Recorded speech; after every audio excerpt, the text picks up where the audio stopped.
Hello, we are AmeriCone team, a consulting company informing you of our strategic recommendations for Ben and Jerry. There are three such strategic alternatives. The first is decline all acquisition and privatization offers that allows Ben & Jerry's to remain independent and preserve its culture and mission. Alternative 2 is to accept Unilever's acquisition, which offers independence, an established distribution channel, and $5 million for social venture capital in order to aid our CSR.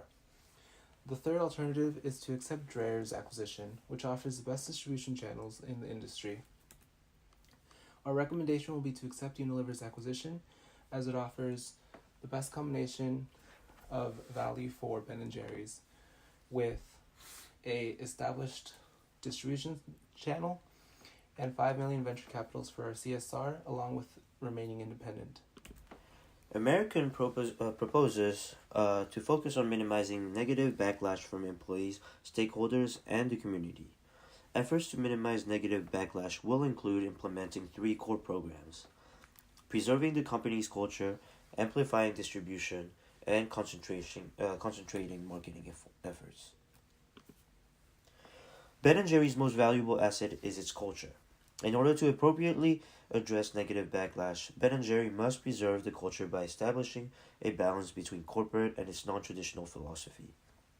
Ben & Jerry's culture will remain separate of Unilever's, but it will undergo changes to act in a more organized and coherent manner. Programs will be designed to help the company understand the culture and encourage the new direction for the company. The first program that we suggest implementing is an employee welcome conference. The purpose of this conference is to reassure employees and those affiliated with Ben & Jerry's that despite an acquisition, the company will remain independent. A secondary goal is to strengthen employee morale and emotional investment in the company. Ben & Jerry's will conduct monthly meetings as a way to promote employee engagement.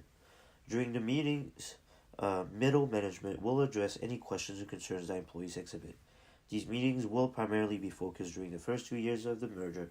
However, they will still occur less frequently during later years.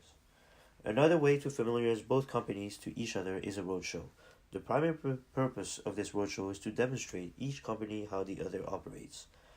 On the Ben & Jerry's side, employees will learn more about Unilever does business, which can ease pushback against the merger. As for our distribution strategy, we will be creating a new distribution team with half being Ben & Jerry's operations and half being Unilever's distribution center. This team will be able to update internal tracking systems in order to better integrate with Unilever's established distribution standards. This will allow for every ice cream that is being created at the operation level from Ben & Jerry's to be properly placed into each truck for distribution by Unilever. New routes for Unilever will also be a focus for this new distribution team, as routes will have to include Ben & Jerry's existing factory, as well as stores that are possibly outside of Unilever's current distribution networks. As previously stated, Ben & Jerry's could benefit from a campaign with a strong goal and clear message. Because it would be a public backlash upon accepting the Unilever deal, Ben & Jerry's should focus on mitigating the negative effects of accepting the deal. This can be done by affirming that Ben & Jerry's is still true to their original mission and culture. The first action that should be done is hiring new marketing management and establish a new teams that would be primarily focused on reaffirming Ben & Jerry's brand. The restructuring of the marketing department is integral to the rest of the marketing programs to come. The first program that the marketing division should head is a local Ben & Jerry's ice cream festival. The purpose of this festival is to show that Ben & Jerry's still care about the community. The radio ads are the next proposed marketing. It will have a larger radius of focus targeted at the New England area.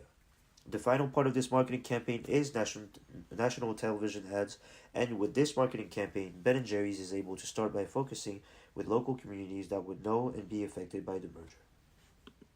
As you can see in the proposed timeline, most of the events will be occurring after the acquisition. The acquisition will last for about a year, as most acquisitions last from 6 months to a year.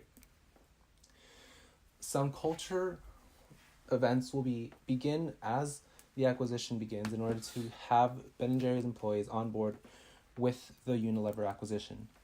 Others, such as the distribution and marketing efforts, will occur afterwards in order to properly integrate everything together after the merger. AmeriCone has estimated that the acquisition will roughly take 5 years with a budget of $8 million US. 30% of the budget will be spent on marketing, 30% on culture, and another 30% on distribution, while the remaining 10% will be used for merger and acquisition. As for control and evaluation on every part of our strategy, social audits and brand equity will be used in order to develop a method of figuring whether or not the acquisition is being positively or negatively accepted by the public. Marking benchmarks through focus groups and community surveys will allow us to determine whether or not our marketing efforts are being successful. Distribution measurements will be put in place in order to determine whether or not deliveries of the ice cream are being given to the specific region and stores, and if not, issues will be investigated into and properly dealt with. Thank you for listening, and we do hope that you choose our proposal.